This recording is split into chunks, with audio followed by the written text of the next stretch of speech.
I want it to be known that Ariel picked this book. They're It's playing with fire. and the law. This is not that. Gross. I felt I needed a shower. And probably shouldn't have been talking to her. Yeah. Nope. I'm absolutely not Googling that. Now we drew a line on what you will and will not Google. Here the fuck we are.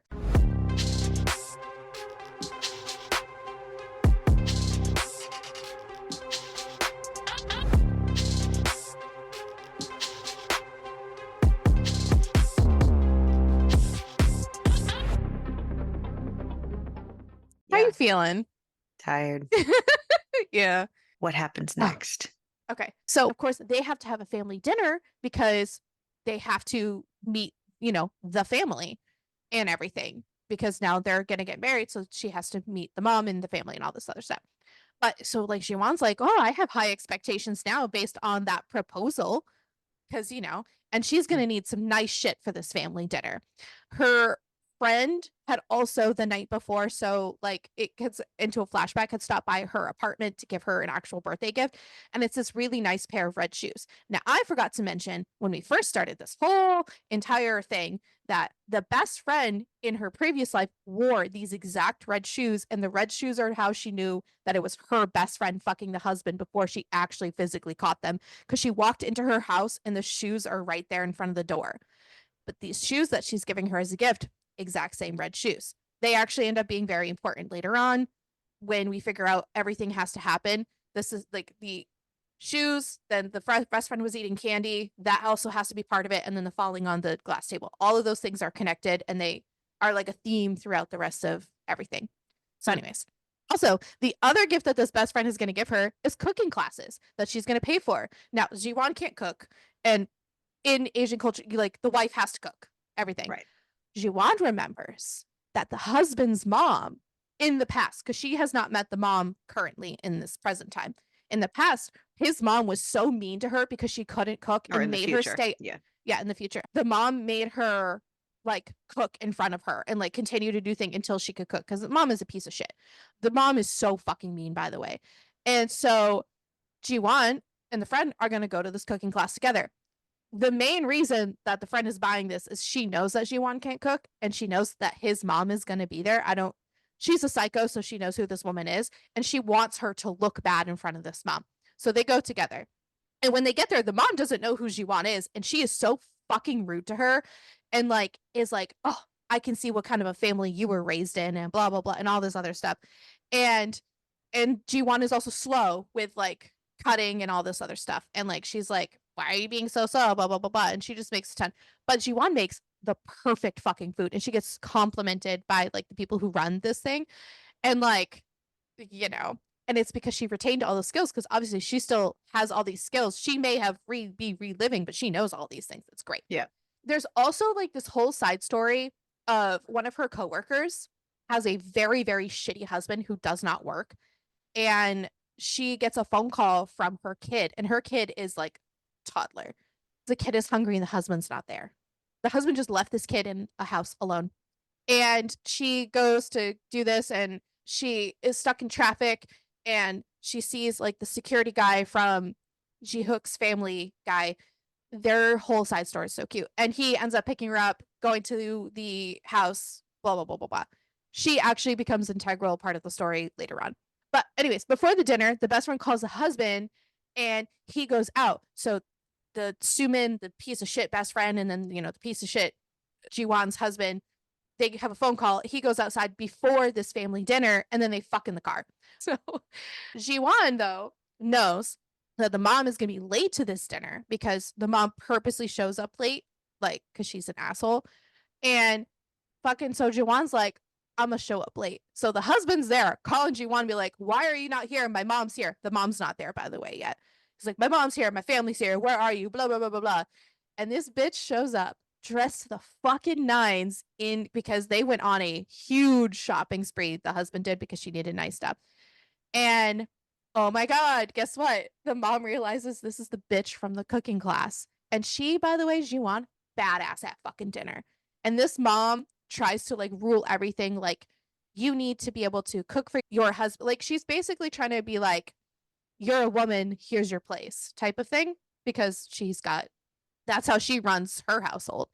Yep. And she's like trying to push off like how to care for her son. And then she talks about kids and like, oh, do you want like this many kids? She goes, oh, I'll have as many kids as I want. Should be noted, her and the husband at the time had the conversation. He does not want children, by the way. But she was like, yeah, I'll have all the kids. That's fine. And Jiwon finally fucking snaps at the mom at dinner, which is not something you should do in this culture. The fucking mom, so she's discussing ancestral rights because her parents are passed, like her dad's passed away. And typically you do the ancestral rights for the dead and all this other stuff. And the mom is like, you should not be doing that. A daughter should not be doing that. And da da da da. And basically insulting her dead parents, saying, like, oh, your parents, raised a terrible person. Like basically being a shitbag. She fucking Jiwon steps up and she goes, you know what? And Your his son and the husband the son just lets is her do sitting this. there. Yeah. Oh, yeah, of course. He's giddy at everything that's happening. Like, because his mom takes care of him. He is a mommy's boy. And like his mom pays for everything. Like, he lives with his mom. Well, that's common. But so the fucking G1 stands up and says, your son's not that great. And you know what? You need to realize that other people's children are also precious. And you know what? I'm fucking calling off this wedding. And I need it to be known that I'm the one calling it off, not you, which is a huge insult for the fiance to call off the wedding and not the mom to call off the wedding after this whole meeting. And the husband tries to stop her. So she gets up and she leaves and she just goes, fuck this shit. And she goes outside and the husband tries to stop her and like grabs her shoulder and fucking Jiwon fucking judo flips him over her shoulder onto the ground in front of everybody. Should be noted, she had been training with Ji-hook, the boss, for self-defense because she knew in the past her asshole husband turns into a really abusive person in the future, so she wants to be able to protect herself. She fucking judo flips this motherfucker to the ground in front of everybody. The other so is it's crazy. And the other side of that, of the whole story, like, because so there's like 3 different stories going on. The other one is Ji-hook. He's drafting up a cat care trust agreement for his cat. He has a cat at home in case anything ever happens to him. Well, this poor man has dealt with these cats. Also, he's adorable and he bought Ji-won a beautiful necklace for her birthday and it's a big ass one too, because she was saying like the best friend had gotten a gift and she had also gotten a gift from a necklace from this ex-husband, but her necklace was a lot smaller than for the best friends. And it is shown that the bigger that is, the more, wild. Oh my goodness. It's wild. It is crazy. So let's just start with, okay. This week we read Little Stranger by Leigh Rivers, and Little Stranger comes with a content warning. These characters are foster siblings, not blood related, but are raised together. If you are not comfortable with heavy somnophilia, CNC, dubious consent, drugging, branding, choking, sex over a dying body, and other kinks like brother-sister kink, knife play, primal play, blood play, pain, screwdriver, fear, light breeding, anal, and spider play, Malachi, my new favorite mute psychopath, is waiting for you. And he is not my new favorite mute psychopath. No, that was the content warning. Sorry. I know. That was content warning. I just want to be upfront. I think we talked about it last week. Every day blurs together, especially back to school. September is a rough month. And August, September, October, they all just kind of blur together. When is it not a rough month? Those are like one of the worst going back for to school. You. Oh, yeah. For you, yes. For me, it's anytime Amazon has a Prime Day because then I get fucked. So yeah. When is there a good month? Between the two of us, yeah. So I think we touched upon this last week, but I just want to be upfront and honest that this book was specifically put on this wheel to push our boundaries. Neither one of us, Crystal nor I, are typically good with the brother sister kink, are good with the foster sibling thing. We specifically don't typically like it and we try to stray far away from it. But this was a short book. It kept continuously saying foster siblings. They were adults in the blurb. And we thought this was a safe book to dip. We thought this was a safe book to dip our toes into. We were very, very wrong. I will be upfront with that right from the get-go. And as a warning to whoever is also like us, as a warning, this starts when they are children. They are both adopted early on, and are raised together for the majority of their lives. This is Yeah. not oh, we were briefly foster siblings for 2 weeks and now we found each other as adults. This is No. not that. No. So yeah, we wrote it out though. We challenged ourselves and we wrote it out. Like I said, it was a smaller book. I think it was just under 200 pages. And if you've made it this far, we hope that you continue to go along with our ride as well. Buckle up. Yeah. The book does start with a dedication, and it says, "If a masked stranger presses a screwdriver to your throat and tells you to run, what do you do?" So that's how we're going to start out today. If a stranger presses a screwdriver to my throat, I'd probably drop kick them. Just saying, they probably wouldn't have balls anymore. But Yeah. I Sorry. and the main character are not the same person. So Yeah. We are very, very clearly not this main character. There is also a playlist at the beginning, as well as the content warning, which I did not read the content warning going in. So, I did, and then yeah. I texted Crystal, do not read it. Please do not read it because if you read it, you will chicken out and not read the book. And I wanted her to experience everything as it was and not get the glimpse of everything that was going to happen like I did by accident. And I want it to be known that Ariel picked this book, not I me. wanted to challenge. I wanted to challenge myself. I um, wanted to challenge us. and I have many Apparently, thoughts. this now opens the door to our requests that Credence. we received recently, Yeah. Credence, which we were also scared of, but apparently now Yeah. we're not probably as scared anymore. Yes. And it's funny because that you mentioned that because I personally would run and then try to defend myself, but we are not here to talk about me today. We are here to talk about Olivia, who is our FMC. And we start this book when she is 7. So just so you guys know, that is where we're starting. When she is 7. Newly adopted 7. She's also getting ready for her parents to bring home her new brother. Yes, Olivia is also a foster child for these parents, by the way. She does use Newly adopted, she's not verbiage. foster anymore. She does use verbiage throughout the book that implies that they had actually adopted her. Because again, what I'm going off of is originally we assumed so, but yes, Wait, no, it just says it like right within the first few pages. I know, but it's It just was like the very way confusing throughout the whole book because they kept referring to themselves as foster siblings or correct. That's foster where I was kids, trying to go with that, but but you wouldn't let me finish my you made sentence. it very clear in many points that you Yes. were, in fact, adopted. Those are Yep. two different words. Yeah. Yeah, because as I was trying to say is when it was brought to us, we assumed foster, but they say adopted throughout the whole thing. So just keep that in mind, guys. When the boy is brought to the parents, the lady bringing him just rolls her eyes and tells the new parents, good luck. So we're off to a strong start. The dad is looking at the mom, making sure she's sure about taking him because of the report that they had given. This new boy doesn't speak either. But of course, Olivia is trying to talk to him, and all he does is stare at her.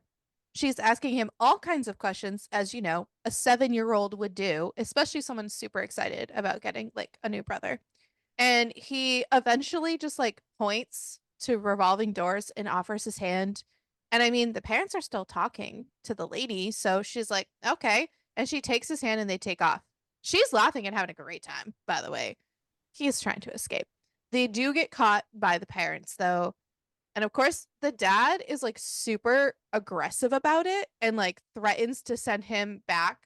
Yeah, it should be noted that already in her mind, we have learned that the dad, the adopted father, is not the gentlest person, and he has already been quite aggressive in terms of parenting towards her, and she's kind of scared of him already at 7. Which is not great. But it's still a better situation than she was in, so she'll take it Oh, absolutely. Yeah. And in her he, 7-year-old so mind. yeah. And the dad threatens to send the boy to another home. We learned that his name is Malachi. And the dad makes it clear that vises don't step out of line. So he needs to get used to it. We also learn that Malachi communicates with sign language. He is mute, he does not speak. The mom just says that she'll make sure to teach the entire house sign language. Olivia really loves the mom, and she talks about how nice her mom is in the car. Well, it's almost like she idolizes the mom Yeah. because of the situation that she was in previously. So now she has this sparkly, clean, happy woman that is, oh, let me buy you pretty dresses. Oh, I'm going to get you a brother. Oh, yes, we're going to learn sign language too. Like she has this sparkly, pretty mom that is like, we're going to do things. We're going to go places. We're going to buy things. And she just like idolizes this like functioning, clean human being. In the I think it's car, more of an idolization versus, well, we're also seeing the mom through a 7-year-old's eyes, that's what I obviously. meant. So, like, yeah, In Seven, I think she's more idolizing versus pure like knowing right. to love her, like love her character. I didn't think that deep into it. But yes, Malachi sits next to her in the car and she offers her dolls with him, and he ends up pulling the head off of one Oh, I thought that was instead. back at the house. It's in the car. No, it's in the car. He also continuously smells her hair. Maybe it was back at the house. I don't know. Yeah, because she I made a thought big it deal was in about the how they're going to be car. sharing a room. And so she Yeah. was showing him around the room and Okay. which I Got it. thought was very odd, but I Is kind of got odd, it but I also shared a room with my sibling until I was 10. So, and then when when there I was were in a, like seven other open bedrooms. oh, well, no, That's what I mean. not Yeah. that. It's not like there was a No. it would be We did it yeah, because it's I a, had no choice. but that's what I mean. That's different. Oh, I thought you were saying that them sharing a room was weird. And I was like, it's not that No, I weird. mean like purposefully putting him in the same room when there are choices of having their own room. I get it. They No, wanted we them to didn't make that bond clear. and they both had Yeah. trauma and Yeah. but So, yeah, they get yeah, back to the house and she shows them their room that they're going to share. and yeah, he pulls the head off one of the dolls, which it's not great. He also continuously smells her hair, which is so fucking weird, by the way. And it doesn't stop because he does it all the time. So, to communicate with him, she gives him a piece of paper so that they can talk. And all he writes on it is mine, which is a little terrifying at the age of 7 and 8. To But say here we he's are. 8. I don't think we mentioned that. Yes. He's 8. Creepy, creepy. But then we get Olivia at age 11. So the book takes place throughout different years in both of their lives. And like it does skip forward. I'm assuming it's just based on when things start to happen at certain ages. So that's fun. And it is Malachi's birthday. And Olivia has been learning how to play Happy Birthday on the piano. And he comes up to her and asks her to teach him how to play. And of course, so whenever I say says, he doesn't actually speak the words, just know he is signing throughout the entire book. So you can say signs. Like, yeah, I guess. And he wants her to teach him how to play. And when he realizes what song she's playing, his eyes light up and she says, Happy birthday. You know, this was supposed to be a surprise. And he thanks her and he kisses her forehead. And then he ends up kissing her on the lips. And he says, I'm your brother. I'm allowed to. Then at 16, she's getting ready to go to cheer practice. And she noticed that over the last year, Malachi has really turned into a man and he looks 20 even though he's 17. And all her friends want to kiss him because he is quiet and mysterious. And it sickens her. Sure. Especially when they go into super detail in their group chat because that's fun. So Malachi comes in and smells her hair because he consistently always fucking does this shit. And it's so creepy. I hate it. It's just, He loves the smell of her hair and huh? it gives him it's almost like a security thing for him. It gives him like it's a security thing. He signs, and asks where she's going. She tells him that she's going over to her friend Abigail's for a sleepover, and he does not like that very much. We do learn that sometimes she will just go into his room at night when she's having nightmares and they'll cuddle.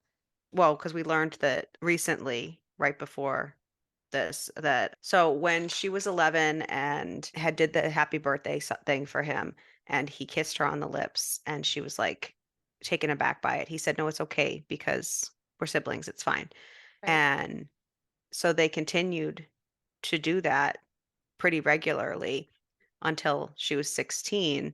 And when they were playing a board game, she initiated it to him in front of family board game in front of their parents. And that's when they flipped out and made him go to his own room in another wing of the house. And this just happened. So now they're just having new rooms and it's weird. And they keep sneaking out of each other's rooms because they're used to sharing each other's rooms for the last decade. And they when and this is why it was weird initially a little bit because they used each other as a crutch, because when they came to the house and they had nightmares from their previous situations, they would hold on to each other at night and use each other as a crutch. So now that they're having to separate rooms and have their own rooms, now they're having to sneak back into each other's rooms and share a bed or lay with each other to kind of abate the nightmares. Yeah, and he doesn't turn her away because, again, he also misses sharing a room with her. He asks her to stay and watch a movie, but she says that she already said she was going to go and they can watch a movie tomorrow. Then he gets up and grabs her hair and pulls her hair back and then just like swipes the lip gloss off of her mouth. And he just looks so mesmerized when he does this. It gets so creepy. And this is where it starts to continue to get weird, you know? But when she is at her friend's house, she ends up sneaking out when everybody is asleep and then goes to Malachi's room and sleeps there. She has trouble sleeping by herself. She has trouble sleeping without her security blanket. Trauma bonded.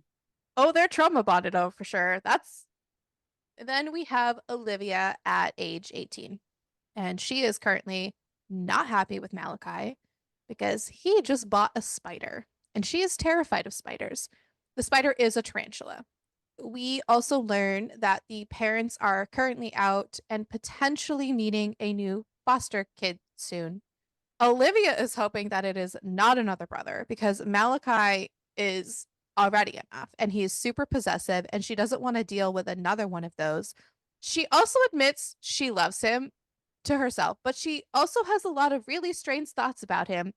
Basically, she sometimes masturbates to the thought of him, which is definitely where this book Not a is brother going. sister thing to do. No. We also learn that her parents are, mostly her mom, setting her up with men to marry. It was such a weird addition to this already weird book. Yeah. Like, I get it, but anyways, Malachi It does not like. became very clear very quickly that so the mom is a judge and the father is a high profile defense attorney. And it became very clear very quickly that the mom's basically only reason for fostering and adopting was to further her social status, was to look good. And so now she is utilizing said children to, again, further her social status and look good. So she is trying to arrange dates and arrange deals with other prospective male members and prominent families in the community with her daughter for a match. Malachi doesn't like any of this, by the way. Not at all. Nobody should. So he doesn't like it to a bigger extent. So while they're at a gas station, this guy comes up to her. His name is Adam. And like she knows him from school, like she sits behind him in calculus, and they just talk for like 10 minutes or so. And then fucking out of nowhere, Malachi comes up and fucking smashes Adam's head into a wall. Well, he And probably like, shouldn't have been talking to her. yeah. And Adam didn't even do anything and she's like freaking out but he's very aggressive. When they get home, they know that the cops are going to come and when they finally do, they are able to not have Adam's family press any charges, but the deal is that Olivia is promised to Adam. Even though she already had an arrangement with this dude named Parker, but the mom says it's always good to have more than one option.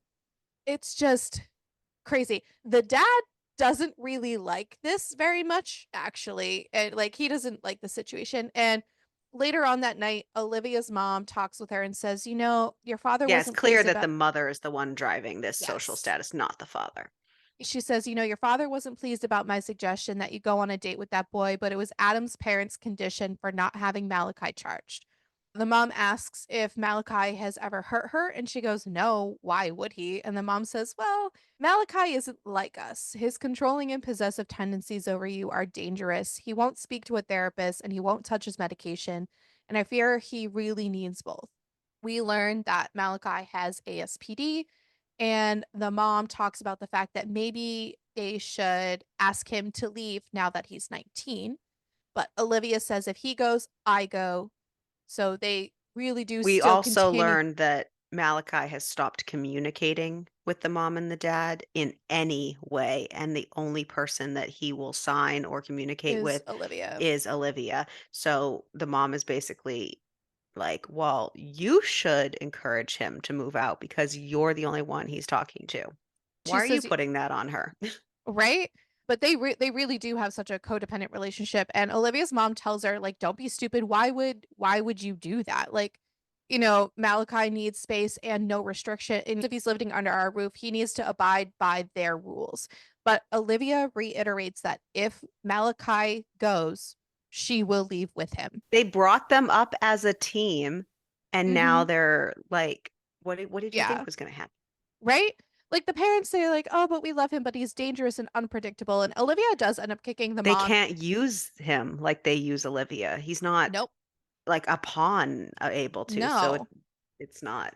It's crazy. Yeah. So she ends up kicking the mom out of her room because she's just very upset with how they speak about him.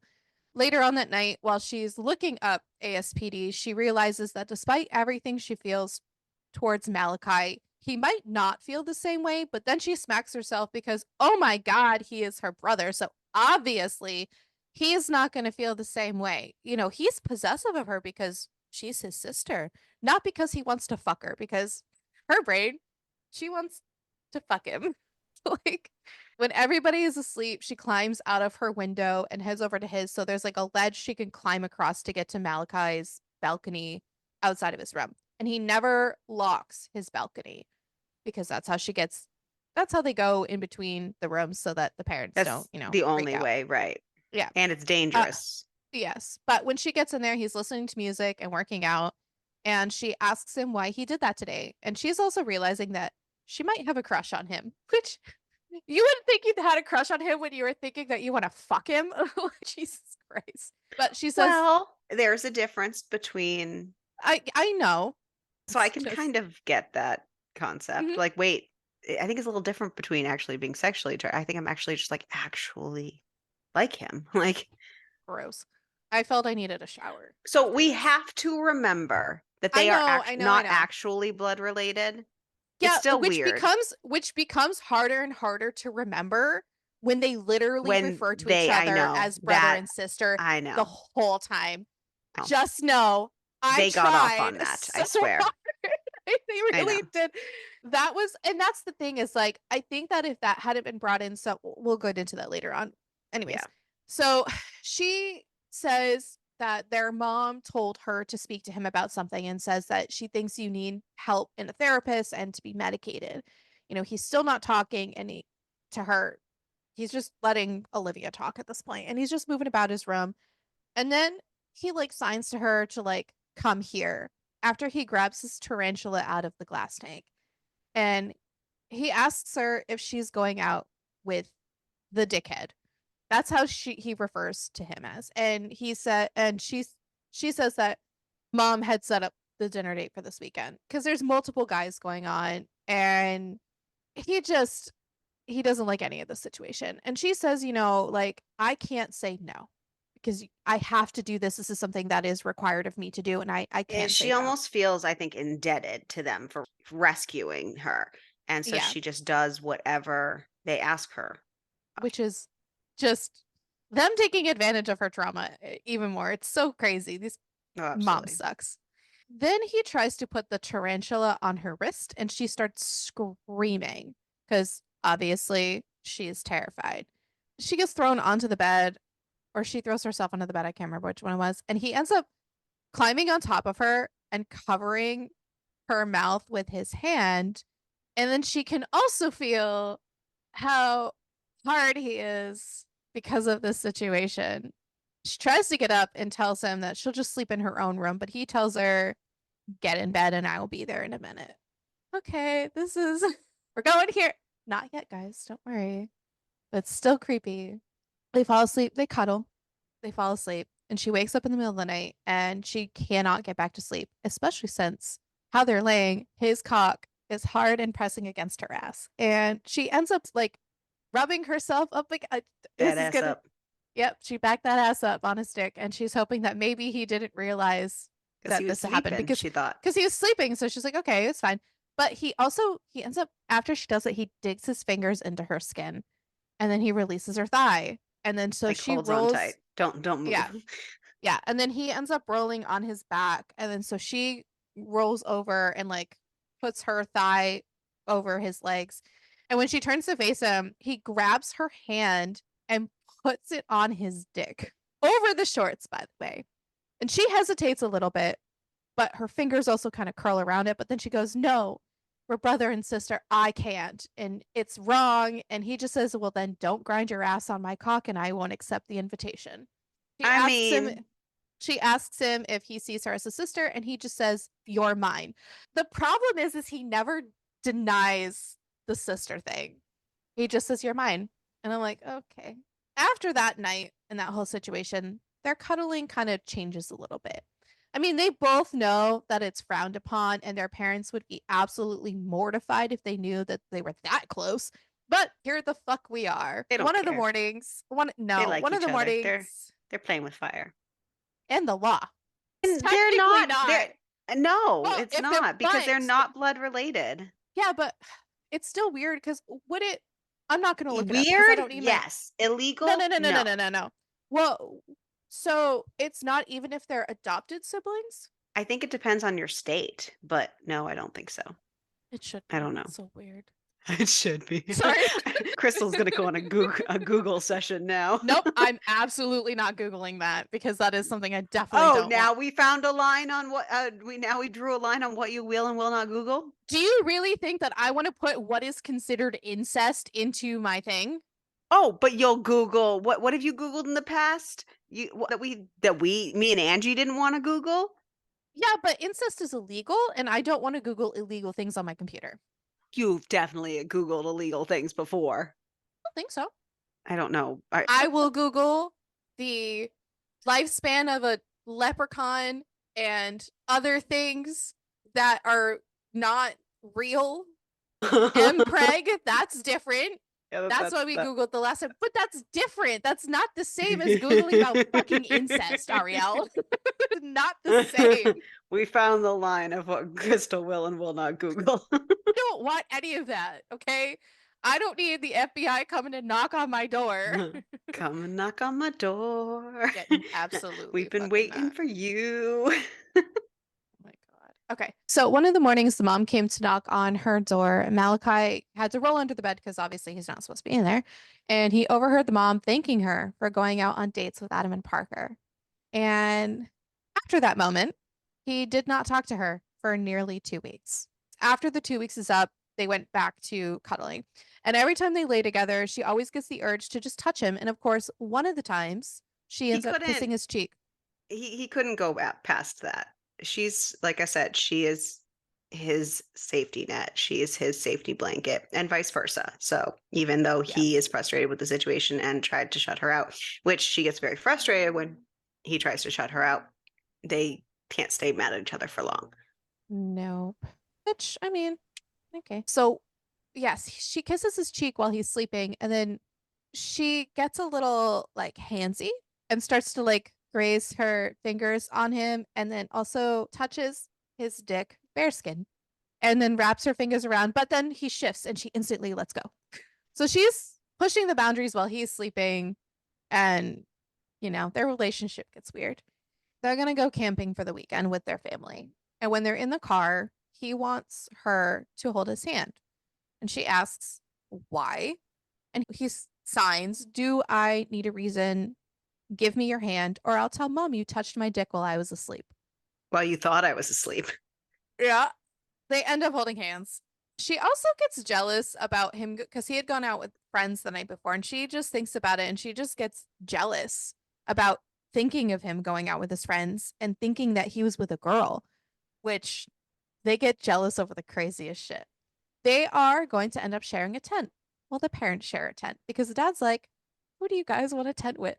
You Well, there's guys two put them. tents. There's two tents.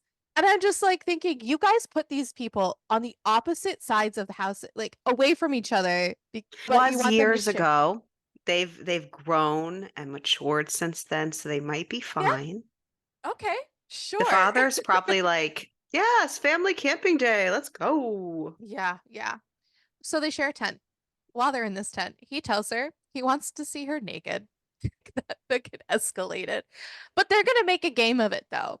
She's going to ask him questions, and if he answers them honestly, she'll take something off. And if he doesn't answer, or she knows he's lying, then he has to take something off.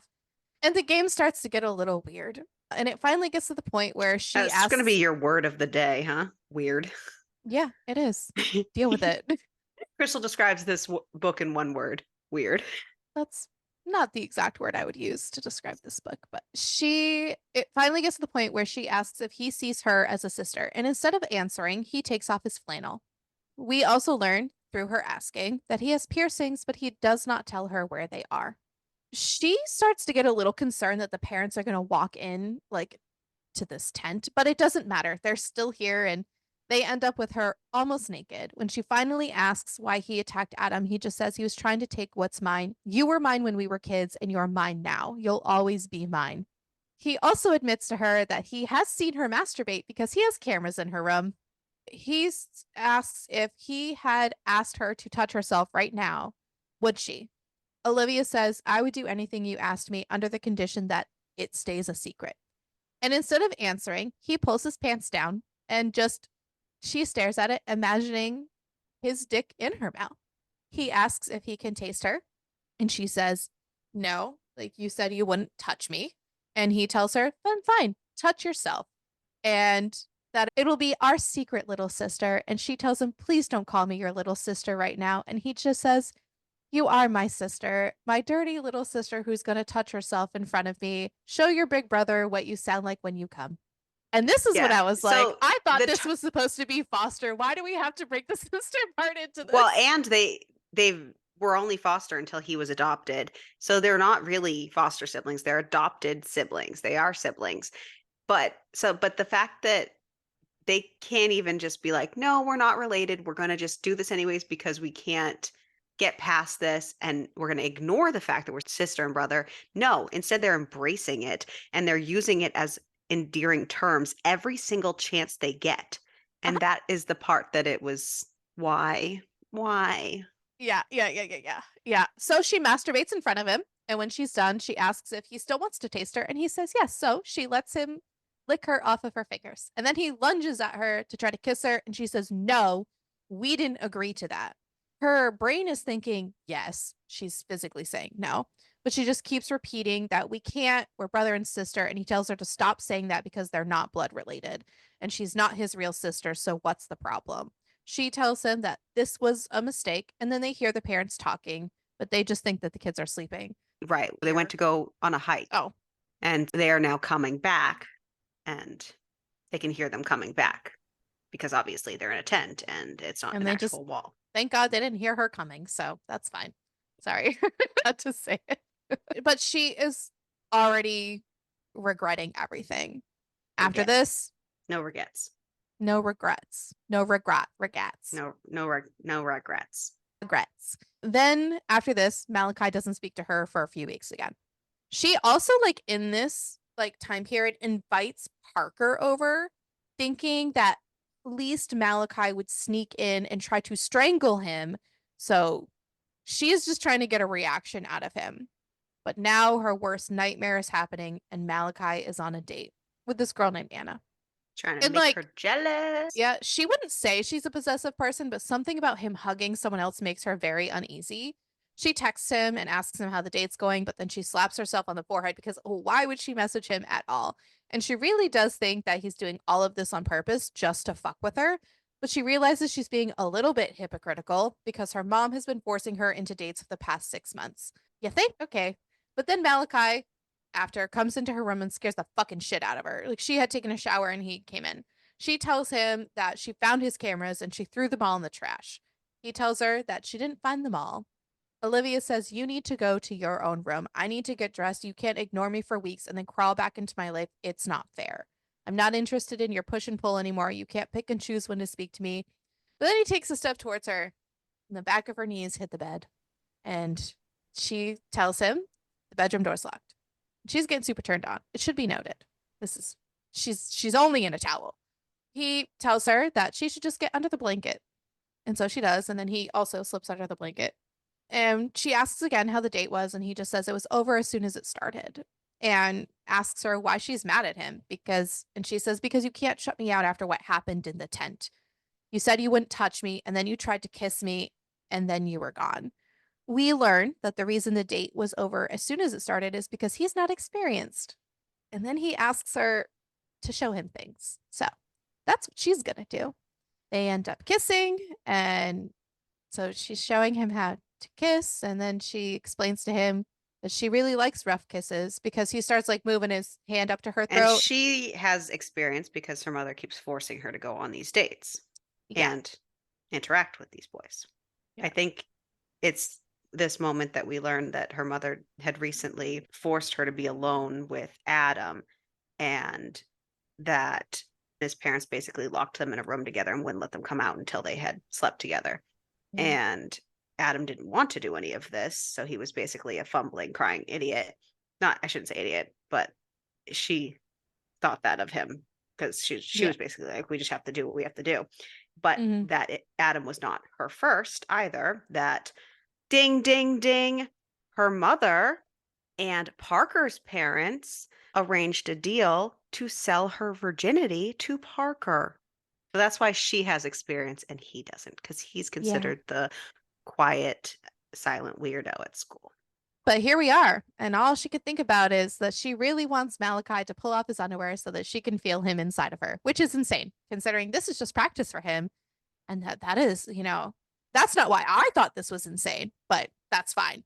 But she ends up biting his lips super hard and makes him bleed, and he has to let go of her throat and cover her mouth because he's dry humping her to an orgasm, and they should stop. Like, but they're siblings, but they're not siblings by blood, but they're still siblings, and she wants more, and she tells him that she can show him how to do this. And by this, she means taking her hand and putting it between her legs. And he starts touching her. And then all of a sudden, because they're not being fucking quiet, the mom knocks on the door and asks if she's okay. But they're trying to be like really, really quiet. And he, on the other hand, is like bringing her to Because the orgasm. And mom the is working parents, in the next room, right? She's yeah, getting ready for I the think so. new Yeah. sibling to come. Yep. So Yeah. And the she's literally parents, in the room next to them. Yeah, and the parents can be overheard saying, "Oh, I think she snuck out with Parker. Plus, she was with Adam last week, and I had to go get her the morning after pill." And this is not a great thing for Malachi to hear, and he is fucking furious. And she explains, yes, that the parents wanted her to sleep with him to prove her loyalty, and she wasn't gonna tell them no. Like she doesn't have that luxury. Malachi asks if Adam was the first one that made her realize she'd like to be choked, and she just says no. Malachi looks very angry. She doesn't want to give him that information. He's angry enough at things. She doesn't need to let him know all the dirty things that her mother has done. Yeah. Yeah. Malachi's post and says, if you fuck him again or anyone else, I will kill them. She explains, I'm supposed to marry one of them, but whatever. She does end up popping her head out the door because, like, they talked about calling Parker's parents. And she's like, I don't want anyone fucking calling anybody at this point. And she's like, oh, what's wrong? Like, pretending she was fucking sleeping. And she feels like so bad lying to them because Malachi literally just had his fingers inside of her, but here we are. Breakfast the next day, super quiet.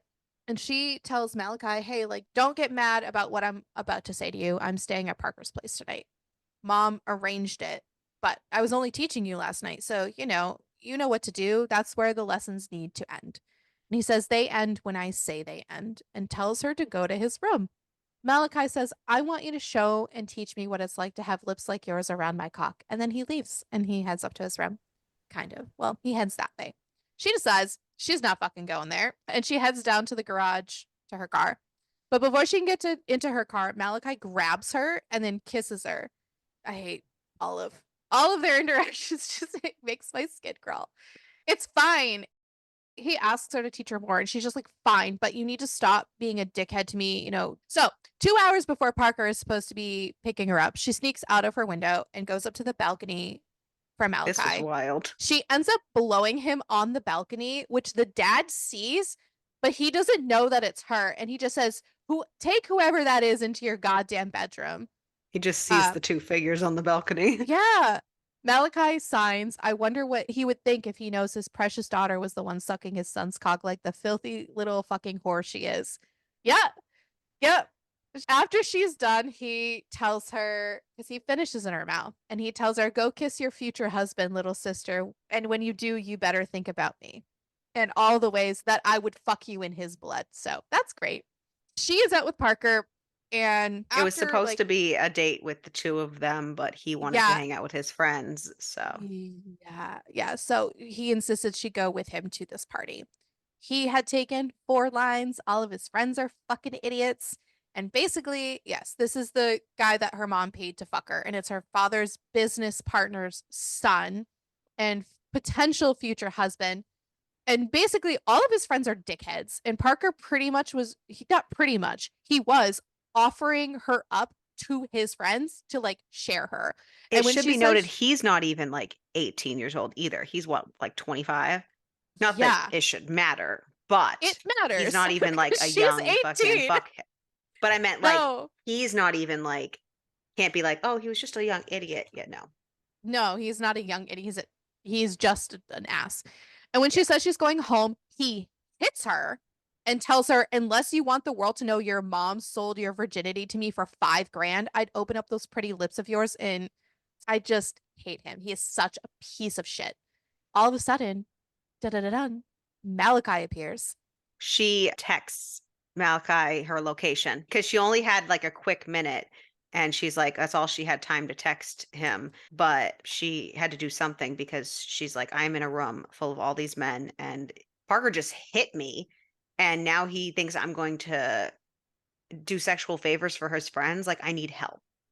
So it doesn't take very long before 10 masked men with bats. One is obvious by his eyes that she can see is Malachi, show up and bust in the door and start freaking swinging bats.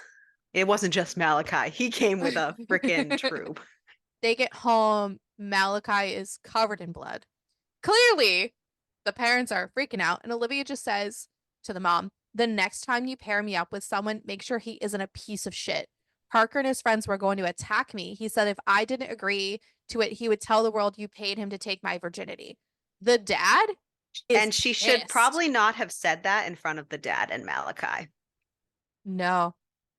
Yeah, the dad was like, let's Are you go. fucking Like, kidding me? Malachi, let's go. We're gonna go beat this motherfucker up. Malachi made it very clear that the guy cannot walk right now. He broke both his legs and is not Mhm. doing so well. Yeah. He and the dad's super pissed. Like he turns to the mom, is like, did you really pay him to sleep with my daughter? And the mom's like, he said no to the arrangement. I had to make him say yes. Like she was a virgin and he didn't want someone innocent. Like, what the fuck? The dad's like, I will speak to you about this later. And he tells Malachi that if any cops show up, he's gonna deal with them. Go shower. Like you're covered in Like, blood good and you're job. getting.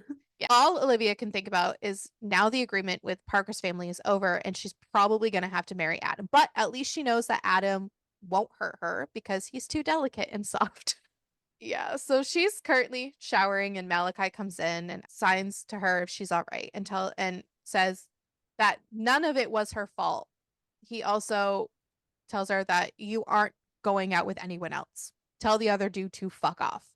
Olivia says that, I'm afraid that's not your decision, big brother. And he says, don't call me that right now because I want to do things to you. And you calling me that makes me want to do even dirtier things to your mouth. Oh, Again, they definitely have this fucking kink. Like, it's fine. It's fine. It's fine. It's fine. is it? Is it fine? Yeah, it's great. It's so good. So good, huh? That's on the Olivia then record, ladies and gentlemen. Crystal said it's so good. It's so fucking sarcastic and I fucking hate you. Ugh. Anyways, so Olivia then tells him that she could teach him something she really wants him to do to her, which is for him to get on his knees. And so she talks him through eating her out. So that's great for her. Afterwards, she ends up on her knees again and she is sucking his cock. Oh, by the way, he has piercings on his dick. You're welcome. After they're done, he signs to her, like, what's wrong? And she just says, I'm scared that if we keep doing this, I'll start falling for you. And me and you, it's impossible. Malachi signs. He doesn't understand the way he feels, but it's different. Like, he doesn't have any control. So that's not great for them. The mom wants Olivia to go shopping with her to buy new furniture for the new foster daughter. So, mom, after everything she just did in this bullshit, she's like, we're going shopping. And the Get in, new daughter, loser. We're going shopping. yeah, the new daughter is 5 years old. Her name's Molly, and she's apparently joining the family next week. Olivia's mom has given her more freedom, and, that Adam's now the one she wants her to marry because Parker's out of the picture, but the mom told her she can take a year before the arrangement goes further. Thank you. That's so kind of you, you bitch. Like, what the fuck?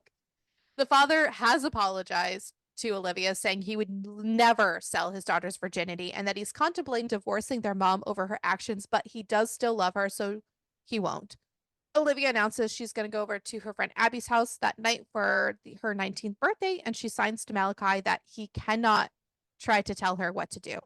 And she is staying there overnight, and that he cannot stop her. Malachi signs, I will. And she says, fuck you. And he says, I'll do that too. So we're just getting progressively more and more gross. She heads upstairs to her mom's walk-in closet so she can get the shoes that her mom had taken from her. And Malachi sneaks up on her and signs to her that we should do more lessons. We've been stuck on the same one for months. Malachi closes the distance between them and her back ends up hitting the wall and he starts groping her and puts his hand down her pants and kisses her. But also the parents are slowly coming up and they hear them coming, so they break apart. Malachi signs to Olivia that he wants her to go to his room when she gets home later on.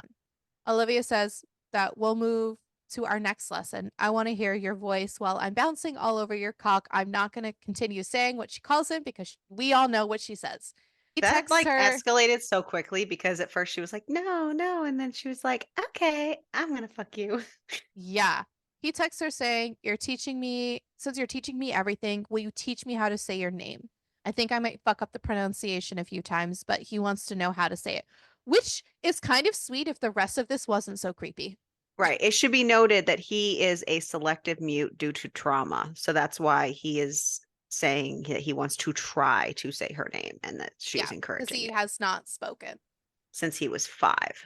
Yeah, which would be really sweet if this wasn't so creepy. But, anyways, so she heads over to Abigail's house and she gets thoughts of Malachi sneaking in through the window I to try get to wake her up. dirty thoughts about you. Yeah, she does. So many. Like of her waking up as he buries his face between her legs. And she's thinking, maybe I'll tell him about it. But because she loves the idea too of being chased and degraded and taken against her will. But she also thinks that maybe Malachi would be mortified if she ever told him the things that go on in her head. But it is what it is. Also, I almost feel like maybe that he wouldn't. He doesn't. But I'm just saying, with all of the stuff going on between them, I feel like that is the least the least. She's used to her friends' reactions and she's used to societal like claims and she's just got some anxiety about it. That's Yeah. all. So she is at cheerleading practice and after practice they're all in the locker room and she overhears girls talking and these girls are seeing if people are going to be going to Abby's party later that night. And someone just says, "I have my eye on someone. You think that Malachi will be there?" And she overhears Anna, who's the girl he had gone on a date with, and then she hears that like pretty much that Anna was screwing him, like and fucking him, and hints that she's still also screwing him. And this makes Olivia fucking pissed. And she's like, he is fucking lying to me. And she ends up calling him and he Making answers. me teach him things when he doesn't need to be taught. Yeah, like Girl. she's feeling betrayed. So she calls him and he answers. And obviously, like she knows that he's there. And she just starts yelling and says, how Because dare they you? don't You normally lie. talk on the phone because he can't talk, so they normally just text. So she knows if she Right. calls him, he can only listen. So she calls so that she can yell at him and Yeah. so that Yeah, Yep. he can't She respond. yells and says, "How dare you? You lied to me. You tricked me into teaching you everything. I thought I was helping you. I was falling for you in the process. I hope screwing Anna was worth whatever fucked up relationship we have. You'll never get near me again." And as they're on the phone call, he texts her and says, "Where are you?" And she just says, She's "Fuck very you." manipulative with Because his he can't respond. right. So, She's very you know, manipulative with his ability to, or lack of ability to speak. Like sometimes she'll, like in the tent, she turned the light off on him so that she couldn't see him signing. And she cut off his ability to communicate, and he really got frustrated with that. Sometimes she will turn away from him so that she doesn't have to, quote, hear him. And she's very manipulative in that way that she shuts off his ability to communicate. so after she hangs up with him, she calls her dad just so she can kind of talk to somebody. And he's trying to make sure she's okay. Obviously, she's not. He tells her that, you know what? I'll bring home some takeout for you and your brother later, just to pretty much make her feel a little bit better. Which, sorry, but I understand that she's young, but that just showcases the dynamic in the family and shows how much that he has not been made to feel, or everyone else around him made to feel like he is respected as Yeah. a human being and a person, not just a problem. So that it's just there's a whole host of things that go along with the whys and the like why he is the way he is and his issues. When she gets home and she goes into her room, the curtains are drawn and Malachi is sitting on her bed. She tells him to leave and that whatever they were doing is over. She just wants him to leave her room. He is trying to communicate with her with his hands, but she keeps stopping him, which goes back to the manipulating a little bit things and trying to get him to leave. And he just Which I signs, don't "Let even me." think she realizes what I she's don't think doing. she's, I think it's no. just how she's been brought up in that house. Like I said, that he is Hmm. not a equal respected member of that household or equal respected member, like human being. Yeah. And he tries to sign, like, "Fucking let me explain." And she just goes, "Malachi, there's nothing to resolve." And then he starts trying to verbally say her name. And then he signs to her that, like, we were It was going so to be each sad. other's I know, we were going to be each other's first. That was the plan. And she says, "I'm not a fucking virgin, Malachi. I haven't been since I was 16. And apparently neither are you." He signs, "I'm not a liar, believe me." And she tries to turn away from him. And he grabs her hair because now he's upset because, like, he's trying to explain this to her and she turns away from him. But then he starts kissing her. And then they start going fucking at it aggressively. And she gets down on her knees and says, "I hope when you see others on their knees for you, you see me, your innocent baby sister with your cock in her mouth. I hope when I'm out of your life, you miss the sight because as soon as you finish down my throat and I swallow all your sentence I cannot say, you're going to pack all your shit and leave. Sentence I cannot say. All your big brotherly cum." Okay? That is what she says to those I was like, girls. what? Okay. I was like, where are you going with this? Word for word, exactly what she says. And You she's didn't like, "You're gonna have pack to up." have it be word for Well, word. I have to because I can't be the only one who read this. "You're gonna pack all your shit and leave." And then he fucks her face. And then the next thing she knows, he fucking spits in her face, which no thank you. Yeah, all of a And sudden he was then like extra angry. yeah, then he pushes her onto her back and lies on top of her and signs to her, "Tell me you're in love with me, little sister. Say you love me. Say you feel the same fucking way I do about you. Because believe me or don't, but you're the only person in my life. And you always have been. And when you take your last breath or I take mine, that won't fucking change your my goddamn property. Do you understand?" And then he starts to eat her out. But So this is the then, part that was a little confusing for me because they made a big deal about how she came home and he was on her bed. mhm, And so I assumed that this took place in her bedroom until this moment where now all of a sudden, without any context, all of a sudden now they're at the top of the staircase yeah, I in the know. hall. I know. Yes. Like, I understand they could have moved, but But A, there why was would no they have? And yeah. there was no explaining that. Yeah, but then the dad comes home, which is not great. And he's coming from the bottom of the stairs, and the dad is just standing at the And he bottom of the looks stairs up. Yeah. with her discarded jeans in his hand. And then he rushes up the stairs and tries to pull Malachi off. And they start getting into it. Malachi ends up grabbing the dad by the hair and basically knocks him down the set of stairs. And then of course Olivia is like fucking shit. And she goes to check on him. And this is when I was like, why is this happening to me?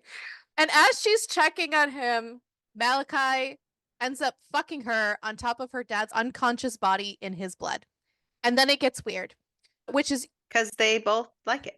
and then when they're But done, she has her head against the father's heart, the chest the whole uh-huh, time, so she can feel his heartbeat and know that he's, still alive. and it just keeps getting even more weird throughout it by the things that she says while he's fucking her. And when they're done, she ends up hitting the emergency button, looks at Malachi, and says, I'll give you a head start, run. And that is the end of part one of this book. So this book is split into two parts. Part two takes place 8 years later. And the entire second part is in Malachi's point of view. So the entire first part was in Olivia's. And now we get this second part fully in Malachi's. Being inside his brain is fucking wild, by the way. He is clearly super I unhinged. I felt like it was kind of sad. It was I sad, didn't feel but like it was also like very, unhinged. I felt it like it was more sad. yeah, but you also like enjoy reading kind of romancy stuff like this. And I am not the biggest one. He stalks her a lot. So he is stalking Olivia, but he's just biding his time. And, He he just can got out of just, jail. yes. So after he had been in jail for the last 8 years and he just got out. So he just can still feel her touch after all of these years. And he just thinks about the last time when he fucked her over their dying father's body covered in his blood. And that's all he can We think about. learned that the father did not, in fact, die. Don't Now he's worry. still alive. Yeah, he's He's still just alive. actually wheelchair bound. He's learned through her journals because, again, he's stalking her, how much she yearns to be chased and kidnapped and taken. So he intends to bring all of her fucked up fantasies to life. Her desires have not stopped. In fact, they've probably just ramped up in his absence. She misses him, though. She But had we learned that she has not visited him in any of those 8 years. He has written to her continuously. Nothing. Crickets. He's not happy. so he got released from prison 6 months ago, and he knows that she's been looking for him and searching his name on the internet for the last 6 months. He still has all of the voicemails that she left on his phone. Since he's been out of prison. Yeah, and they're saved all on his computer so that he can hear her crying. That, she hates him yet misses him all at the same time. And he just wants to know why she's living her life without him. If she is so sorry, why is she only looking him up on the internet and not actually looking for him? And then yeah, he even had he refused all visitors at the prison, but she Except didn't her. come and she wasn't there.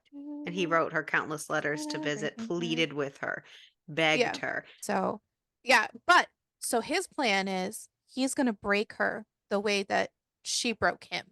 Solid plan. So, he follows her all the time. He knows her routine is the same one every single morning. We learn that the sister works with their mother as an assistant. Adam turned out to be gay. Which is Uh, not what she went to college for. That's no, not what her degree is in. So no, he's like, what the fuck? yeah. Adam turned out to be gay, and Parker still can't walk properly. And all other suitors that she's had over the past 6 months have mysteriously vanished from existence. The mom has Imagine now that. set her, yeah, her mom has now set her up with another guy, and she hasn't even met him in person. But Fucking, this guy has not mysteriously disappeared yet because he has a lot of security. but Malachi's not going to allow this wedding to go forward. He will make sure he kills his dad this time and strangle the mom with his intestines and force Olivia to marry him instead. You know, That's yeah, normal. absolutely. We also learned that he rents a flat right across from her and he has installed cameras into hers. He So also, I want to know, he made it clear that when he made the comment about marrying her, that he could now because the family basically unadopted him when he went to prison and all that, which I don't even know if that's, you can do that when you're an I think you adult. can You do get maybe that. an adult emancipation. I don't know. But regardless, he made it clear that that kind of like got dissolved. I want to know, he's been in prison this whole time. He just got out.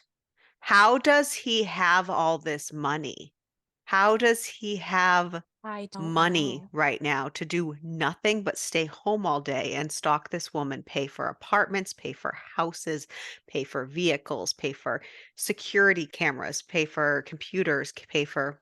Why is he still living like a millionaire when he got out of jail and by his own admission disowned by the family?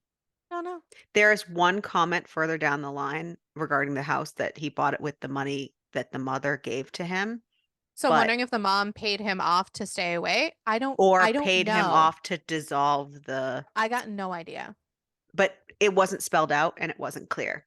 I'm wondering if he got paid off to dissolve the adoption. Adoption? I don't know. No idea. No I idea. just wish that I knew anything about that Doesn't matter because they still call each other brother and sister. Doesn't even matter. Still fucking because it's weird. a kink for them now. Yeah. Yeah, well, anyways, he also likes to leave spiked alcohol in her fridge. And when she drinks it, he goes over and cares for her because he Well, washes her because hair he doesn't think sometimes. that she would Uh-huh. allow him near her. Yep. He cuddles her in bed, but he definitely wants to do more than that to her while she's sleeping. He literally hates his this entire family except for her because she's kind of hot. She there's other reasons, but like he makes the comment that she's hot. And he's like, I hate the rest of this family, but she's really hot. Like it was a weird He's well, comment that he's very angry at her because well, yeah. Yeah, he is still upset at her because she's the one who testified against him in court, which ended up sending him to prison for attempted murder. The dad ended up with brain damage and loss of memory and use of some body parts. Also, the dad has no recollection as to why the fight broke out in general. Malachi wanted him to die, and he still does want him to die because he just takes up so much of Olivia's attention. He because learns that now Olivia is helping him, like wheeling him around, helping him mhm. eat, helping him. So now even He worse also learns that Anna, the one who fucked everything up, and Olivia are talking about Halloween plans. But Anna can't go because Anna is super pregnant. And he's just thinking, I because cannot. Olivia has no boundaries and still has this woman in her life that she thinks eh, slept with. Yeah, and created this whole situation. Well, he cannot wait to reacquaint his cock with Olivia's cunt because the one time over her She's so dad's funny. body, that's what he called it. The one time over her dad's body was not enough. And after reading her journals, he has been so tempted to just take her while she's been unconscious. But okay, he is going to go to the costume store because, well, she's going to this Halloween party. So he needs to go. But he Again, how knows can that, he afford this? I don't know, he gets like a gas mask and stuff so that he is covered and he's got the balaclava and all that other blah blah blah. But he wants to be able to interact with her without her knowing that it's him.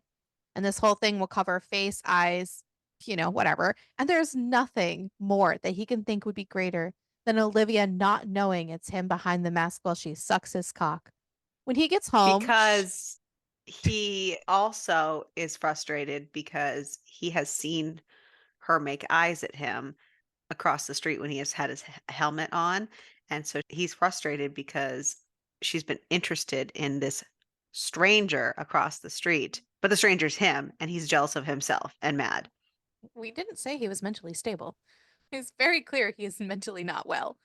Yeah, so when he's Eh. home, he looks at his monitors in his apartment and he sees that she is standing in her friend's kitchen. So, does this mean he also has cameras in her friend's house too? Yeah, he makes it very clear he has cameras like everywhere at her, like gas station that she stops at every day, at the coffee shop she stops at every day.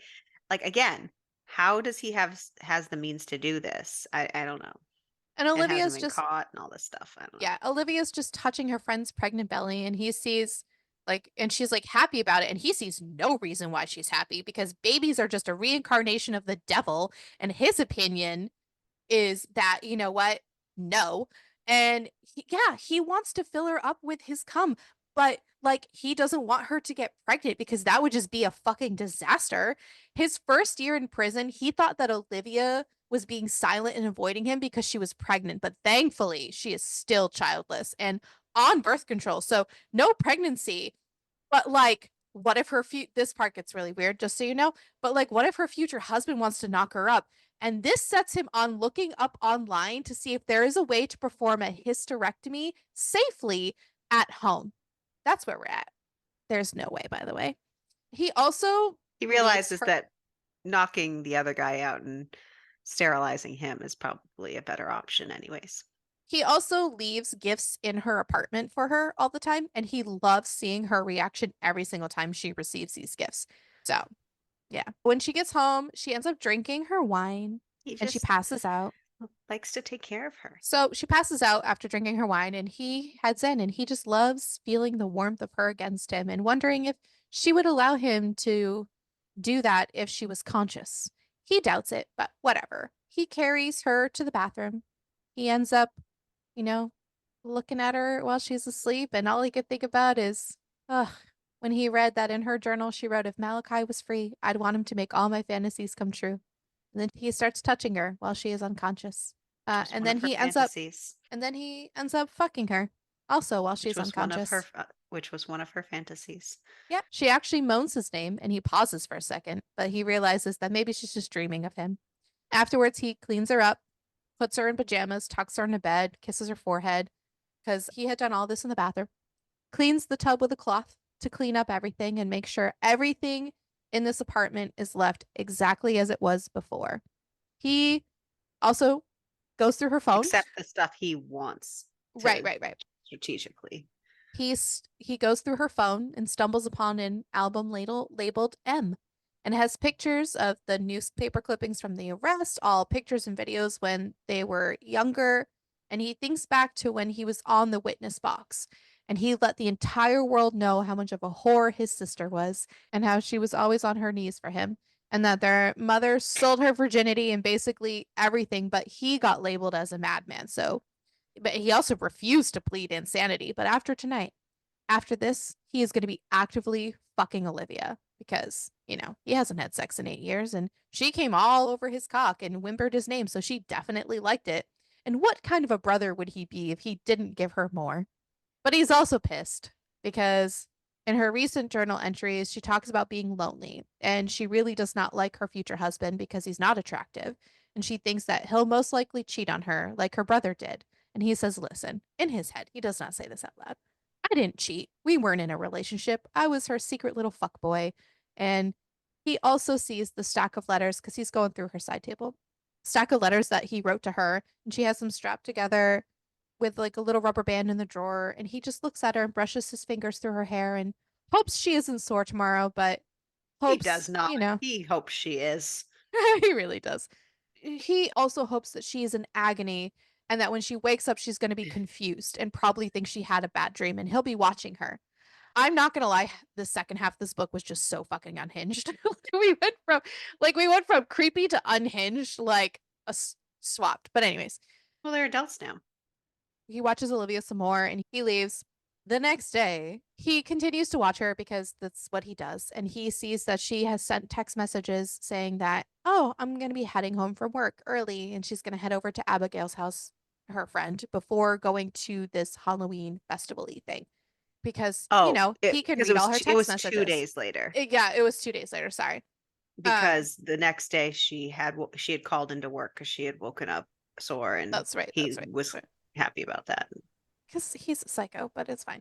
So this festival is in the middle of nowhere and at an abandoned farm, which is great for him. So he heads out to his motorcycle, and Olivia actually ends up running into him and starts talking to him and flirting with him. And he I ends up, wouldn't say runs into him. She strategically walked across the street to meet him at his bike.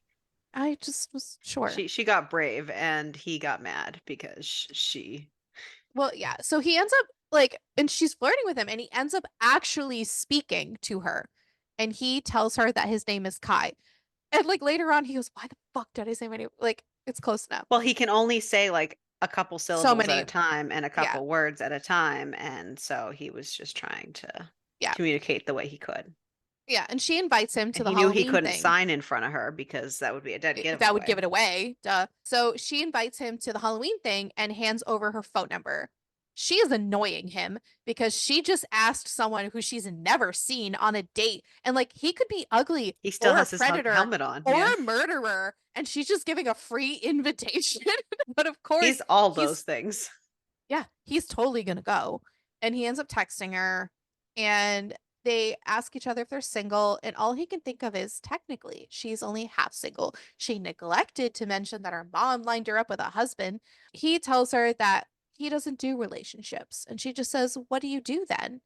And she admits that her imagination is a little crazy and she'll probably overstep and make him uncomfortable if she says what she thinks. And he says, "Maybe my imagination is crazier." And Olivia just says, "Prove it." And although he's annoyed, he is also turned on. He's going to go see her that night at this party. Before the party, he's watching her get ready, and he does not like her friend Abigail because she's a little too close for his comfort. And he can just imagine her friend chopped up as she rubs the cream into Olivia's back. Any man or person that touches Olivia, he does not like this. Well, yeah, And she's his. she is his. Yeah. Duh. So Olivia and her friend leave the house and they head to the festival. And he knows that it's not too far because he's read the articles about it online. And he had told her that he would get there at 7, but he shows up at 8 and he intentionally made himself late. And he sneaks up behind her and pulls out a screwdriver from his back pocket and grabs the back of her head with her hair and pushes the screwdriver into her back. And she screams, obviously. I would too if some dude just like ran up to me. And then he covers her mouth and just tells her, "This is what I do." And he tells her, "I'll give you a head start, run, little stranger." And so she does. And he is chasing her through this cornfield. She finally gets caught by him and he grabs her by the veil. She has gone as a gothic bride, by the way. Grabs her by the veil. And when she rolls on the ground, she ends up starting to crawl away from him on her hands and knees, trying to get away from him. He grabs her ankle. She kicks him in the face and he It finally should be grabs the noted back. she's playfully trying to get away Oh, from yeah, him. no, she's enjoying the shit out of this. He finally grabs the back of her neck, and then some weird shit starts to happen with the screwdriver, in which it goes into her ass, and then he fucks her while the screwdriver is still in her Some ass. weird shit. And it's actually quite violent. And as they're finishing up, he pulls out a cloth from his pocket that has chloroform on it, and he puts it over her mouth. Then he like sets her down, covers her with some fallen crops, goes and grabs his bike, and puts her on it, and then he kidnaps her. And all he can think about is, "You aren't leaving here without me getting my revenge on you, you traitor's fucking bitch." And that she is his captive for the foreseeable future. Oh, yeah. So they go to a house, and she is currently hanging from the basement ceiling It should chains. be noted the whole time he is very clear that he doesn't just want revenge. He wants to give her a little bit of a punishment, just enough to make her sorry, and then he wants to worship her for all her days. Like he's mad, but he doesn't actually want to defeat her. Right. So she is now currently hanging from the basement ceiling chain with chains on each wrist and a collar around her throat and her ankles shackled with a spreader bar, which is crazy. He has gone to the basement to see her, and even though she's out cold, she looks so pretty with all of her makeup smeared across her face. He has brought her down food and some water, and when she finally opens her eyes, she just yells, "What the fuck?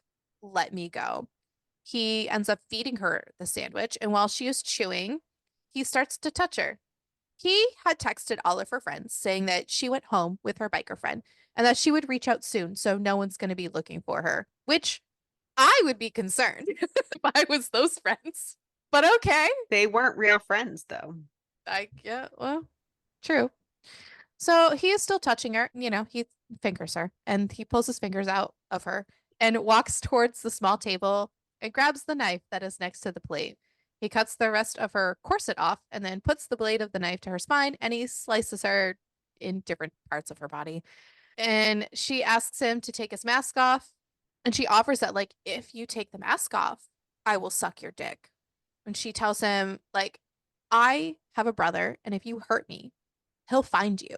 Of course, this is fucking thrilling for him because obviously he knows who the brother is. Like, He's like, "You're gonna bitch. use me to threaten me?" But he does take his mask off. But surprise, he still has balaclava on underneath because she just said the mask, not everything.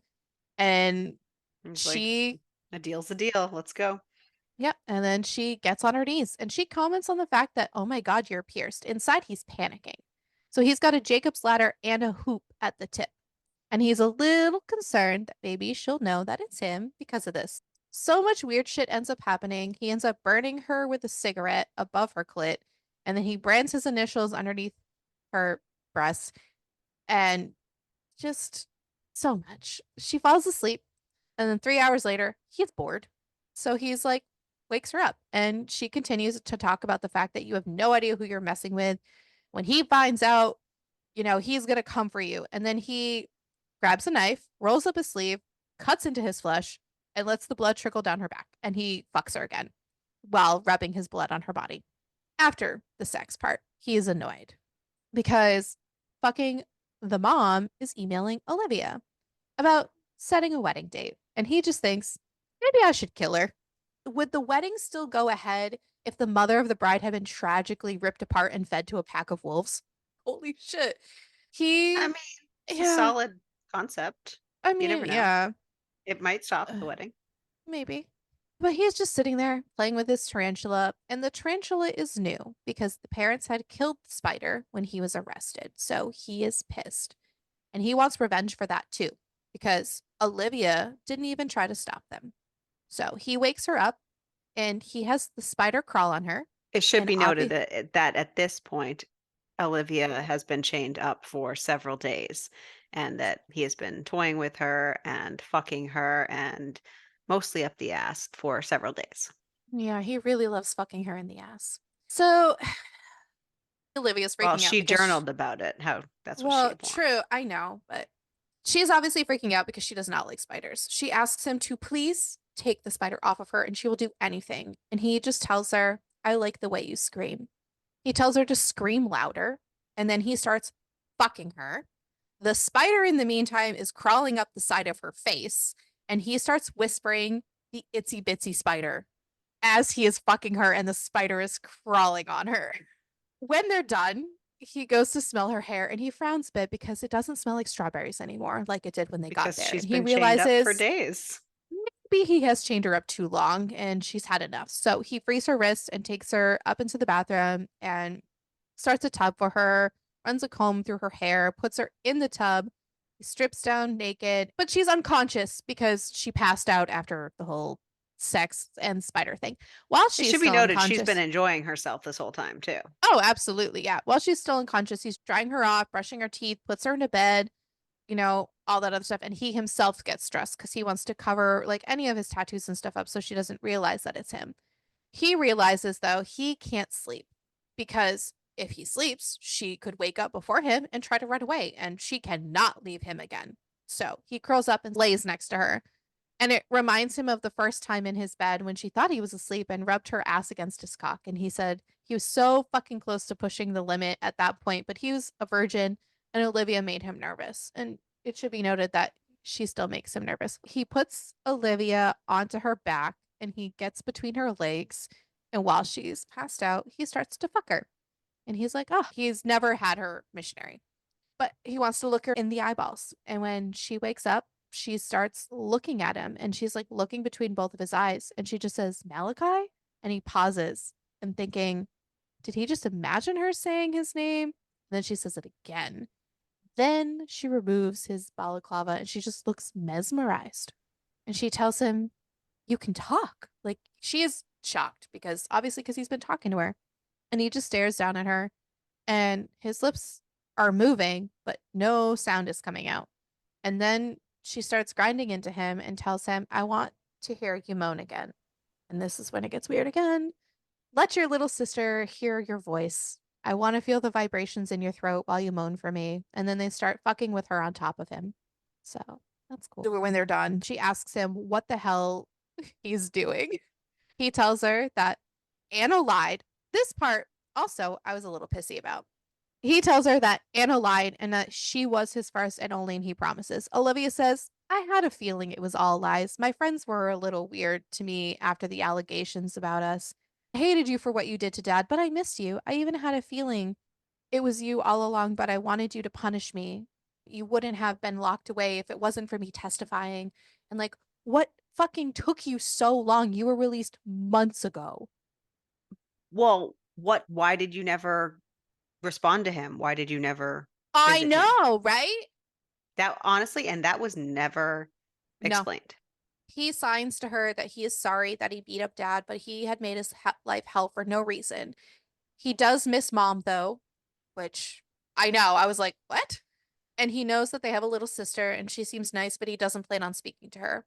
He also admits that he is the one that left chocolate and flowers in her house, and he also fucked her while she was unconscious on the bathroom floor. And she's like, please don't tell me to know that. She asks where they are, and he says that this is our home. I'll renovate and decorate. I knew you wanted to live somewhere secluded. We live here now. And she just says, I don't want to live here with you or anywhere with you. What happened since the festival doesn't change the fact that you nearly killed dad, and I don't forgive you for that. He asks her why, and she just says, are you really asking me that? Because I don't love you. And he's upset because he's like, you don't love me? And then now all he's thinking of is like she's a liar and she's lying. I can't I can't take this because like he is denying the fact that she does. She even so he pulls out He his pulls out the phone voicemail that she with a left him. voicemail after he got released. Like, why Yeah, and it haven't you was shown up like, yet? Why? Right? mm, Yeah. no, I'm so sorry that I didn't protect you. And she's like, I should have told everyone what you meant to me. And she was so scared, and everyone was saying, that he was sick, and this obsession with her was just down to him wanting to own something and someone, but she also wants to know if anything was ever real for him. And if you tell me you love me, that I mean the world to you, then I'll admit I feel the exact same because I do. And he turns off the voicemail. He tells her it was all real, all of it. Everything was real. He says, I'm so sorry. The spider, the knife, the cameras, all of it. I'm sorry. I need you. And Olivia tells him, I don't need you. I'm getting married soon. I signed an agreement. I can't back out. We have no chance in this life. You don't even know how to love properly. Your diagnosis is proof of that. Why would I give up a marriage for someone who can never feel the same way about me? And, you know, he in his brain kind of understands. He goes, yeah, my version of love is not enough for her. And she goes to the dresser, puts on underwear, gets dressed, and is going to leave and says, I'm not going to tell anybody I saw you. Mom will still want to know where I've been the last few days, so I'll need to lie. And he just begs her not to leave, that he wants her to stay, that he wants her to stay with him. And then we get the first epilogue, which is 2 weeks later. And we are at Olivia's wedding to her new husband. She's got bloodshot eyes. They're sunken in. She just looks like a zombie. She's not sleeping. All she can think about is the words that Malachi said to her, which was, please don't leave me. Please stay with me. She tells her mom, I don't want to do this. Please don't make me marry him, the dude. And the mom says, we already signed the agreement. He's a very wealthy man who will look after you. And she said, like, what? He's a controlling asshole. Like, he says, I need to lose weight and I have to stay silent until I'm He spoken to. sent men to her house and forcibly dyed her hair. Yep. He's a sexist pig who needs his ball like chopped off. Sorry. The mom is a little taken aback and she goes, oh, he said that? But like, there's no way for them to back out. And she's sorry. Olivia's trying to get her to like say anything, like tell him I have an STD or I'm pregnant with another man's child. Being this dramatic is so much better than being in an abusive marriage. And you're sending me away to get beat up for opening my mouth. She even asks if her dad can do something, and the mom just says, keep your father out of this. I'm like, bitch, really? Olivia says that as soon as I walk down the aisle, me and you are done, mom, and I will never speak to you again. And then she drops the bomb that she was with Malachi when the mom was trying to get in touch with her. The mom is like, he nearly killed your father. You're engaged. He's your brother. Olivia says, I'm well aware of our position and what he's done. He lost control. I won't defend him, but we aren't related by blood. I am so in love with him, and I hope he's down there waiting for me. I hope he stops this wedding. You've sold me my entire life. You stole my virginity. How could you, like, how cold can you be? The mom says that she was doing what she thought was best for her and the family, and she was protecting her. There's a knock at the door, and her dad's coming in. He wants to speak with Olivia. She tells her dad that she does not want to do this. And he says, I can tell it's written all over your face. Why don't you want to marry Xander? And you need to give me the real reason. He insists that she can tell him, and she tells him, I love him. I love Malachi. I know it's wrong. But first Well, she tells him about all the bad stuff about the guy. oh, yeah. But so she's like, I know I shouldn't be in love with someone I call my brother, but I can't help it. Dad says that, Malachi's sick. He isn't capable of making you happy. And Olivia says that he nearly killed you, but I still can't fall out of love with him. I'm such a horrible daughter. And the dad says that, I'm going to get you out of this. Not necessarily so you can run into Malachi's arms, but I want you to be free from this life. Like, it's And he's saying, just, obviously, if you care about him, obviously you can see something good in him. And so I can try too. yeah. We also learned that the dad had PIs following him. And we know that Malachi started therapy a couple weeks ago. And he did pull the PI away as soon as they spoke at the bicycle. But yeah, he sees a speech language pathologist now as well. And he is like, he inquired about one like the day. It's just, he's basically trying to put his life back together. And the dad wants to make amends. But I mean, obviously, Malachi turned his entire fucking life upside down. And so it's going to take time, and he's just not going to forgive him so easily.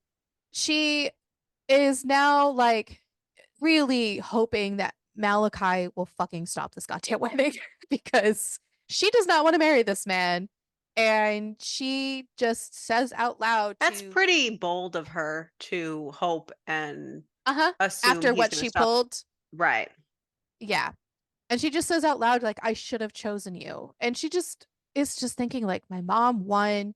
She groomed me for this. And she's just, she doesn't want to disappoint her mom or ruin all of her plans after she saved her from the previous life. But, like, bitch, this is, This is your she's, life. Yeah. yeah. Yeah. It's just the day after she walked away from him, like, Malachi took all the cameras out. He left a note for her because he had drawn on like drew a mustache on the mom's picture, which is fucking funny, by the way. He admits to like the wine bottle spiking. He turned off his phone, disconnected it. So she has not been able to talk to him or communicate with him. And while she's walking down the aisle, she just stops. And Xander's very rude about this, by the way. And he just goes, keep fucking walking. Do not embarrass me. Molly, the sister, is one of the bridesmaids, is like scowling at him. And the mom doesn't force her to keep going, and she just kind of nods and sighs. I think she's kind of given up at this point. And the dad just tells her to go. And she turns around, she cannot find him, and she just like screams his name. And she ends up calling a cab and giving the address to the house that she got taken to at Halloween to the cabbie so that she can go because she remembers this. She gets there and she sees Malachi standing outside, disbelief over his face. And he is, topless, chest glistening. Post And she workout. just post workout and she just tells him, you're mine. I'm yours and I love you. And he says that he loves her too. And he tells her, like, I just want to fucking rip that dress from you because she's still in her wedding dress. And she goes, I dare you to chase me and make me beg for it. And then he tells her to run. And then we get epilogue two. So epilogue two is literally just Malachi's point of view for her running. And she is fucking hauling ass through the forest. He had been giving her space to think about her choice while watching her from afar from like the wedding situation. And he had planned to hang the bastard with his own tie on their wedding night because Olivia is his. And she has been his since the moment they met. He is going to be the one that keeps her safe. He's accepted that he's sick because he loves it when she calls him her brother. He had spent, 14 days getting this house completely renovated because, he needed to keep his mind busy. So he's walking back into the house before chasing after Olivia because he's got to give her a little bit of time. And he opens up a toolbox and grabs a screwdriver. Favorite He toy. goes he goes out the back door and looks at the forest. It's been like maybe 10 or 15 minutes, and she might be panicking now that the sun is setting, and pretty soon she won't be able to see much, which kind of makes him a little bit uneasy. There's also a storm rolling in, so it starts raining, and he eventually like heads out and starts chasing her, and he catches up to her. He hasn't caught her just yet, She is screaming and running, but at the same time, she's having a fucking grand old time. And he does eventually finally catch up to her and pushes her up against the closest tree, rips off her dress. He tells her that she is his, and she's like, "You are mine." And he tells her that she needs to get on her knees. So she does. She gets on her knees, and he sees the engagement ring. She still has it on, and rips it off of her finger and fucking hooks that shit. She blows him, but he does stop her because he wants to finish inside of her. So he leans down, starts to eat her out. Then he fucks her with a screwdriver, and she comes. He pulls down his shorts and says, "You left me for 8 years, and then you left me again. There will not be a third time. Are you sorry?" And she says, "I am so sorry." And then he asks her to marry him, and she says, "Yes." As they're fucking, he's like, "Marry me." And she goes, "Yes." Then he fucks her. Afterwards, they go back to the house and he runs them a bath and they take a bath. And after they eat, he makes love to her and wonders if this is what it's like to be happy. Olivia is a little worried what Xander will do, but Xander, isn't in her life anymore and he never will be. And she just wants Malachi to be with her and forget the world. Malachi says, "You can't ask me to do that, Olivia. From the moment I met you, I swore to myself I'd protect you." Malachi tells her to tell him what she wants in life so that he can give it to her. And she just says, "I want you. My whole life, mom has pushed marriage onto me to the point that it holds no meaning unless I'm marrying you. And kids, I never imagined myself as a mother, and I think I'd be terrible at it. But maybe one day." And his smile kind of drops a bit and asks, "But what if they're just like me?" And she says, "There's nothing wrong with you." And he says that even though there is a lot wrong with him, he did actually decide to go to therapy and he's on medication because he would do anything to be normal enough for I'll do Olivia. anything for love, even take my meds. And he is planning on changing. She tells him that she loves everything about him and he doesn't have to change, but he is just so happy because he got her back and she chose him and he intends to keep her. Then the book just says the end. Or is it? And that's it. Ugh. Yeah, it might have to do with the Probably um have to do with dealing with the fallout Xander of and stuff. Xander and Yeah. all that other shit. And I don't care enough. Yeah. Well, I was gonna say she doesn't have to change her name when I they mean, get it doesn't married, matter because they're but going to get married anyway. So, anyways, who is your favorite character? Ah. Malachi. I knew that was coming. And honestly, I didn't mind him so much either in parts, but if I had to choose, He was just a sad little boy, and the world just put him down all the time, and nobody like took the time to be kind to him and do him some good, well, someone did him. and he just needed some love. And he found love in the first A person hopeless who was place. kind to him, in that of a 7-year-old who was the first person to be excited to see him, and he latched on. And you can't really blame him for that.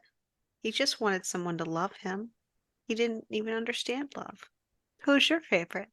I agreed with you, but then you Oh, oh, went oh, too well, I knew far. you agreed that that he wasn't as bad, but I didn't know that was your actual choice. And you went too far. I did no such thing. Who was your least uh, favorite character? who to pick? Choices, choices. So many choices. Hmm. The mom, Same. honestly. And it was so hard to because so in the beginning I was okay. Like the mom, I didn't get the vibe of the mom being super and then more things happen. I was like, "Oh, nope, this is Nah. gonna be a book where I I hate the didn't mom like her now." from like It's go. fine with her. I didn't like the dad originally. Nope, I didn't like the mom from the first second. So, ugh. I was like, I know how this is gonna go. I was hoping it wasn't, but here we are. I was thinking that the dad was gonna be the one that was arranging everything. I didn't realize he didn't know what was going on, but here we are. So, Amazon gives this a 4.2 and Goodreads a 3.8. What are you at? I gave this 3 stars.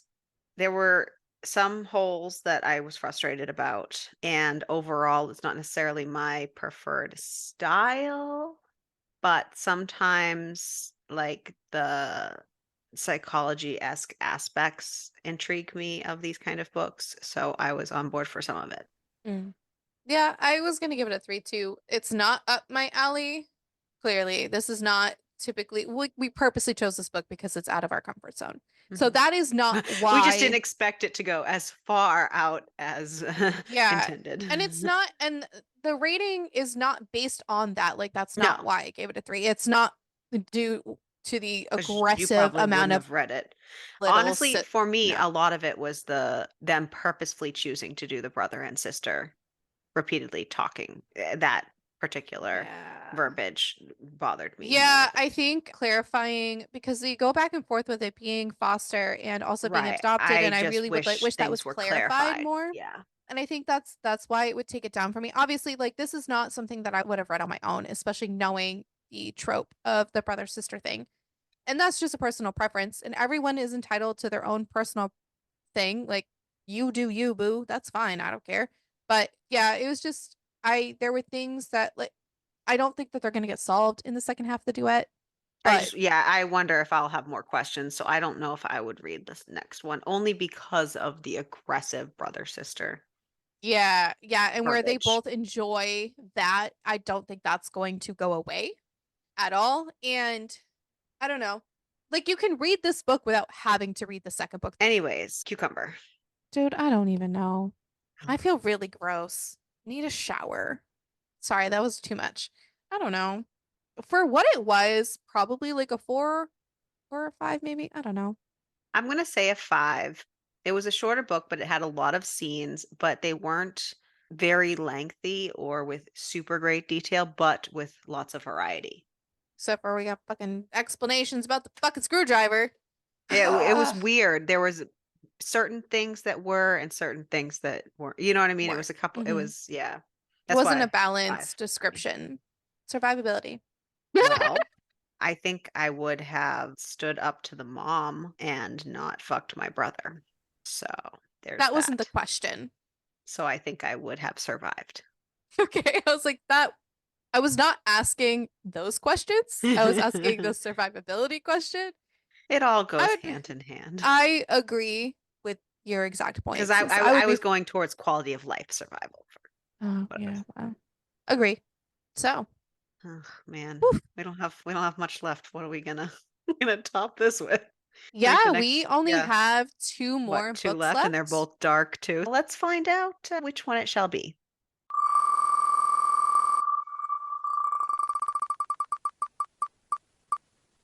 This one's been on my TBR for so long. My Dark Romeo by Parker S. Huntington and LJ Shen. And it's an enemies to lovers, but it's also a retelling. My fairy tale turned into a cautionary one, inked in tar and sealed in tears. It was supposed to be a harmless kiss at a lavish debutante ball, a clandestine moment with a handsome stranger. But unlike his namesake, my Romeo isn't driven by love. He's fueled by revenge. To him, I'm a chess piece, leverage. His rival's betrothed. To me, he is a man deserving of poison, a dark prince I refuse to marry. He thinks I'll accept my fate, while I plan to rewrite it. And in my story, Juliet doesn't die, but Romeo, he perishes. Ooh. So, join us next week as we dive into My Dark Romeo And make sure to keep reading. and keep it smutty.